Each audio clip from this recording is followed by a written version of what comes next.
Westworld, Season 1, Episode 1, Dystopia and Shotguns. Hello guys, welcome to the first episode of Serielosophy. The topic is the first episode of the HBO TV show Westworld. The title sequence of Episode 1 begins by showing us robots assembling other, more lifelike robots, with what appear to be loving caresses, while the half-skeletal androids suggest that something terrible is afoot. When the episode proper opens with what appears to be a naked woman being interrogated in a dark room, this is only confirmed. By the time the character played by Anthony Hopkins, perhaps the biggest heavy hitter in a stellar cast, appears, it's already clear that this is not a light comedy featuring adorable children and puppies, but a highly philosophical exploration of some darker sides of the human character. The premise of the story, at least in the way it's presented in the pilot episode, is that extremely lifelike robots are placed in an environment which allows violence of any type against them, by the humans who can pay the fee. Unfortunately, in order to provide these guests with the most lifelike experience possible, this means that the androids are programmed to feel sensations like pain and fear, along with the same emotions the characters they play would experience. In short, they're mostly not aware that they are artificial humans instead of the flesh and blood kind. The question quickly becomes whether these programmed responses are becoming real through some spontaneous, or perhaps not quite spontaneous, evolution in their software. In a world where rudimentary AIs like Siri and chatbots are becoming more familiar, thoughts like these are not that far off from being worrying to all of us. The science fiction theme is dramatically juxtaposed with the antique, a totally fictional Wild West circa 1880 setting, in which most of the action takes place. The guests of the resort pay a pretty penny for, quote, the experience of a lifetime, end quote. A totally immersive role-playing game where they are allowed to do virtually anything without fear of repercussions. Human nature being what it is, quite a lot of this revolves around sex and violence.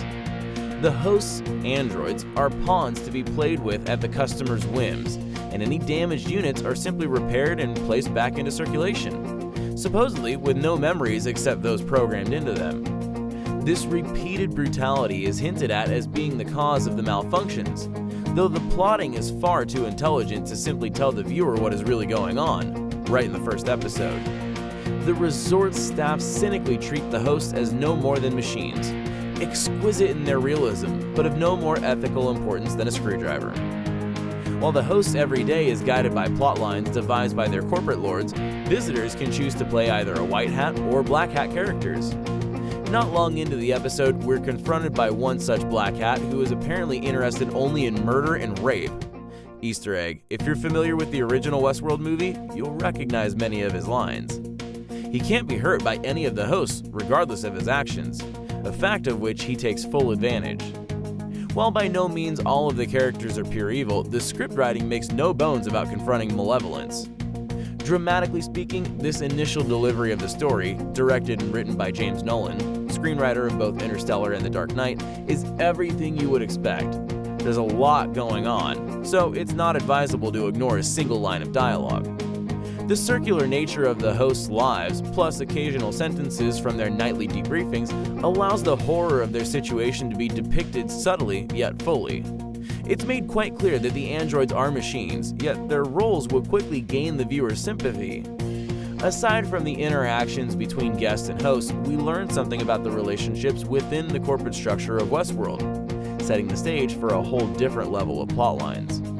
Overall, we can expect the episodes following Season 1, Episode 1 to be equally complex and challenging on many levels.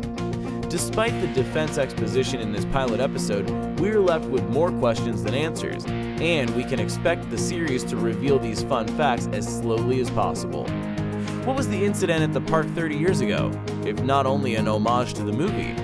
Are software updates the reason for the host glitches, or is the real cause more complicated? What is Ford's, Anthony Hopkins', real motivation in upgrading the androids, and how much of this is shared by others in his company? The Man in Black is certainly one of the scariest villains to be seen on TV, but what is the deeper level he refers to? How far is the parallel between mistreating robots and mistreating people going to be pushed? Most of all, the salient philosophical point is whether the robots are truly aware.